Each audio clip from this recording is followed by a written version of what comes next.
Assalamualaikum warahmatullahi wabarakatuh. Selamat pagi, semangat belajar. Apa kabar? Ananda-ananda yang ada di rumah, semoga selalu sehat ya. Tetap jaga kondisi, tetap jaga imun tubuh, juga saling mengingatkan dengan ayah ibu untuk selalu menerapkan pola hidup sehat. Dan juga jangan lupa selalu mengaji, beribadah dengan rutin. Nah, pagi ini saya Ustadz Rizky ingin menyampaikan materi tentang bahasa Indonesia. Nah, apa saja materinya? Mari kita simak. Yang pertama adalah pertumbuhan dan perkembangan pada manusia. Nah, manusia merupakan salah satu makhluk hidup. Manusia memiliki ciri-ciri yang sama dengan makhluk hidup lainnya. Salah satu ciri manusia sebagai makhluk hidup adalah mengalami pertumbuhan dan perkembangan. Pertumbuhan manusia terjadi sejak dalam kandungan. Setelah lahir, pertumbuhan manusia bertambah besar dari bayi hingga dewasa. Setelah dewasa, pertumbuhan manusia berhenti. Namun, perkembangan emosi dan pikiran manusia terus berkembang. Pertumbuhan dan perkembangan dipengaruhi beberapa faktor. Nah, simaklah gambar di sebelah kiri. Di situ ada gambar bayi yang tumbuh menjadi balita, kemudian kanak-kanak, remaja, dan dewasa. Nah, kalian bisa melihat bahwasanya manusia juga tumbuh dan berkembang dari bayi yang nggak bisa ngapa-ngapain menjadi balita yang bisa merangkak, berjalan, juga sudah belajar ngomong. Terus kalian juga bisa tumbuh menjadi kanak-kanak, bisa bermain sama teman-teman, ngomongnya juga sudah lancar kayak gitu. Jadi itu adalah beberapa contoh pertumbuhan dan perkembangan pada manusia. Nah, kita lanjut ya. Nah, perhatikan gambar berikut.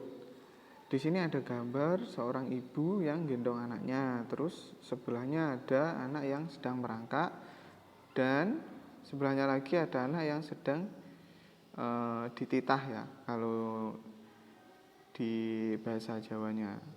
Kalau bahasa Indonesianya kurang tahu saya. Tapi intinya diajari untuk berjalan gitu ya. Nah, dari gambar tersebut, apa perubahan yang terjadi pada gambar tersebut? Nah, kebetulan anak tersebut bernama Udin. Jadi, apa perkembangannya yang terjadi? Dari yang digendong ibunya merangkak sampai berjalan itu nanti dituliskan di buku ya. Terus di gambar kedua itu ada Udin yang sedang minum susu. Nah, itu Udin yang waktu kecil minum susu. Nah, ananda-ananda ini ya kalau waktu kecil minum susu enggak? Nanti nanya ke ibunya ya, kalau lupa. Terus kalau udah besar makannya makan nasi, makan sendiri, enggak boleh disuapin. Udah dewasa kok disuapin, ngambil sendiri. Dan jangan lupa dicuci juga piringnya, cuci sendiri. Karena udah mandiri. Nah, perubahan apa yang dialami pada gambar kedua itu oleh Udin dari dia yang masih minum susu sampai makan, nanti ditulis di buku ya. Kemudian apakah kamu mengalami pertumbuhan yang sama seperti Udin? Nah, nanti coba ditanyakan ke orang tuamu.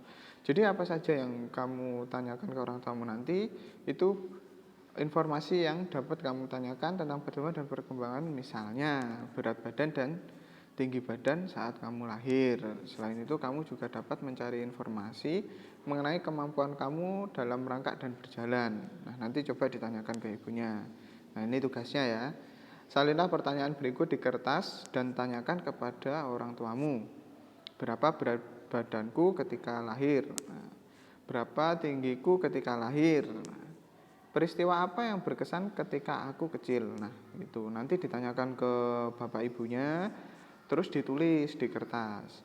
Hasil jawaban dari bapak ibu tadi disusun menjadi sebuah cerita dan kemudian bacalah. Nanti ketika membaca direkam, bisa berupa video atau suara ya. Nah, jangan lupa waktu mengerjakan ditulis dengan jelas yang rapi. Terus kemudian jangan lupa dikasih nama. Kemudian menceritakan makanan kesukaan. Nah, di sini ada nggak adik-adik ini yang suka makan nasi goreng, suka makan burger? Nah, Nanti ditulis kesukaannya apa, makan apa, terus dibuat cerita. Jadi saya namanya ini, misalnya saya suka makan nasi goreng setiap hari gitu. Jadi tiap hari makannya nasi goreng terus gitu. Nanti dibuat cerita ya. Terus kemudian amati gambar berikut. Nah, ini adalah pengolahan makanan berupa kacang kedelai yang dijadikan sari kedelai. Itu prosesnya ada pencucian, terus perendaman biar nggak keras, lalu di blender, terus disaring, dimasak, dan dibungkus. Nanti tanyakan ke orang tuamu dan juga deskripsikan gambar tersebut. Tulis di kertas. Jangan lupa untuk diceritakan ya, gimana proses-prosesnya nanti. Nah, dari tugas tadi saya ingatkan untuk menulis dengan rapi dan jelas. Jangan lupa dikasih nama, biar Ustadz senang gimana menilainya, dan ini tugasnya siapa gitu. Masa nanti ada orang ngumpulkan tugas, misalkan kamu ngumpulkan tugas nggak dikasih nama, terus sama Ustadz nggak dibuat, nanti nilainya kosong ya. Jangan lupa dikasih nama. Terus kalau nulis juga yang jelas, belajar menulis yang rapi ya, jangan buru-buru. Kalau nulis jangan buru-buru. Nah, selanjutnya pertumbuhan dan perkembangan pada hewan. Nah, itu disimak gambar sebelah kiri, ada hewan apa aja. Ada sapi, kuda, burung, kerbau, kambing, ayam, dan kelinci. Nah, lanjut ya. Pernahkah kamu melihat ayam yang bertelur? Nah, telur ayam menetas, kemudian keluarlah anak ayam. Anak ayam tumbuh menjadi ayam dewasa. Ayam dewasa ada dua. Ada ayam jantan, itu ayam yang laki-laki, yang ada yang tinggi itu ya. Terus ada ayam betina, dia yang menghasilkan telur. Nah, ayam betina dewasa yang menghasilkan telur ini kembali menuju proses perkembangan yang tadi. Jadi habis telur, anak ayam, ayam dewasa, terus ayam betina bertelur lagi, jadi anak ayam lagi, jadi ayam dewasa lagi, kayak gitu. Dan seterusnya, bolak-balik ya. Lalu ayam dan hewan lainnya juga mengalami pertumbuhan dan perkembangan. Contohnya ya tadi ya, dari telur ke anak ayam, terus ke ayam dewasa. Ayam dewasa ada ayam betina yang menghasilkan telur dan ayam jantan. Nah, kalau ditanya telurnya ayam jantan di mana? Ayam jantan itu enggak bertelur ya. Nanti kalau ditanya temannya, ayam jantan telurnya di mana gitu kan, biasanya itu ada yang nanya kayak gitu. Oh, ayam pejantan itu enggak bertelur, yang bertelur itu ayam betina. Nah, lalu kita pelajari pertumbuhan pada hewan dan faktor yang mempengaruhinya. Lanjut. Nah, berikut ini ada sebuah cerita, nanti tolong dibaca, bisa direkam, bisa tidak, silahkan. Di sini ada gambar unta. Nah, hewan di sekitar kita ada banyak sekali. Mereka juga memiliki ciri khusus yang biasanya juga berhubungan dengan habitat mereka. Seperti bebek memiliki kaki khusus ya, itu untuk berenang. Dia ada di kakinya itu, di sini ada kayak kain-kainnya, ada selaput-selaputnya, dia buat berenang. Terus ini juga ada gambar unta. Nah, unta itu di punggungnya ada punuknya. Itu berfungsi untuk menyimpan air. Kenapa? Karena unta itu habitatnya di gurun pasir, yang pada dasarnya di gurun pasir itu airnya sedikit. Jadi unta menyimpan cadangan airnya di punuk. Apakah punuknya bisa menyusut? Bisa. Kalau dia berjalan jauh, punuknya akan menyusut karena dia mengonsumsinya sebagai pengganti air. Nanti punuk itu juga akan tumbuh lagi kalau dia makan lagi sama minum lagi, kayak gitu. Terus ini juga ada beberapa hewan yang memiliki ciri khas berdasarkan jenis makanan. Nah, di sini ini teman-teman adik-adik harus tahu ya. Ada 3 jenis hewan berdasarkan jenis makanannya. Yang pertama karnivora, herbivora, dan omnivora. Nah, hewan karnivora itu apa aja? Hewan karnivora itu hewan yang makan daging. Hewan yang makan daging ini ciri-cirinya kayak gimana? dia yang bertaring, giginya tajam, itu kayak kucing itu ya, yang buka mulutnya itu. Itu kucing itu sejenis hewan karnivora karena dia giginya tajam. Terus herbivora. Herbivora itu giginya kayak gigi kambing, kayak gigi kita. Nah, kayak gigi kita yang depan ini ya, ada gigi seri, ini namanya gigi seri, terus ada gigi geraham yang belakang, yang buat ngunyah, menghaluskan itu. Nah, itu biasanya sejenis herbivora. Itu contohnya kayak kambing, sapi, kerbau, gitu, kuda, itu herbivora. Dia makannya daun-daunan, tumbuhan. Terus ada lagi omnivora, pemakan segalanya yang layak dimakan, yang bisa dimakan ya. Jadi omnivora itu contohnya manusia, paling gampang itu manusia. Dia makan semuanya. Karena apa? Pada manusia ini dilihat dari giginya udah beda. Di sini ada gigi seri yang buat motong, ada juga taring. Ya, dilihat, coba bercermin, nanti adik-adik bisa lihat, oh iya gigiku ada taringnya. Jadi kita bisa makan daging. Nah, juga punya geraham. Nah, ini yang belakang itu buat ngunyah, buat menghaluskan gitu.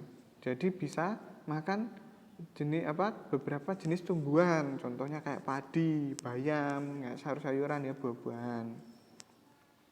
Contoh hewan omnivora yang lain itu kayak kera. Ada beberapa kera juga makan semuanya, juga makan daging juga. Nah, dari hewan-hewan itu nanti bisa diklasifikasikan sesuai jenis makanannya ya. Seperti yang sudah Ustadz jelaskan tadi.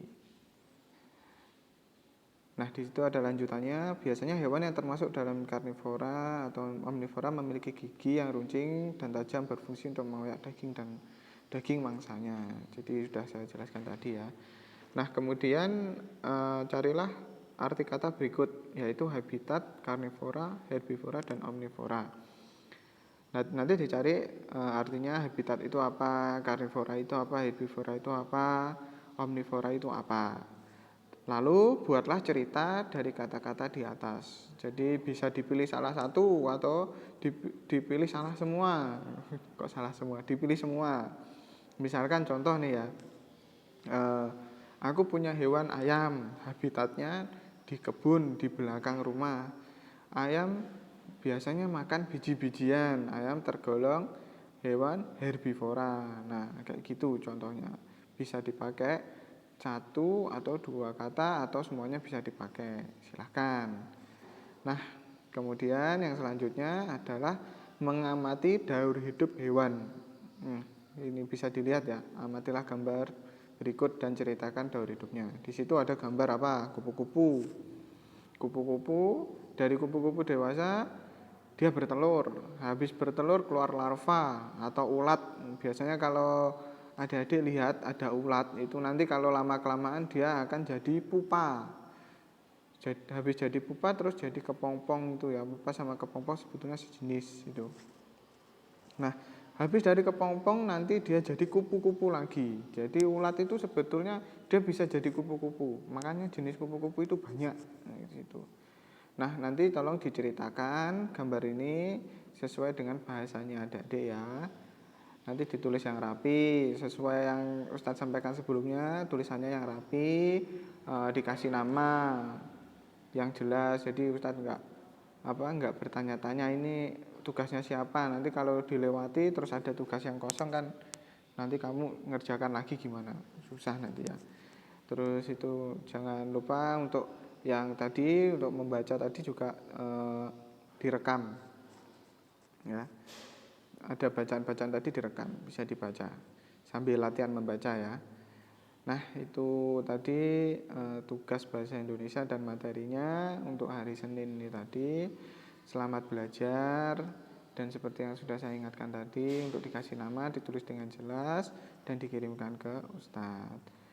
Dan jangan lupa berdoa sebelum belajar dan sudah belajar, dan juga jaga kondisi tubuh biar tetap sehat ya. Jangan lupa patuh sama kedua orang tua dan senantiasa beribadah dengan rajin.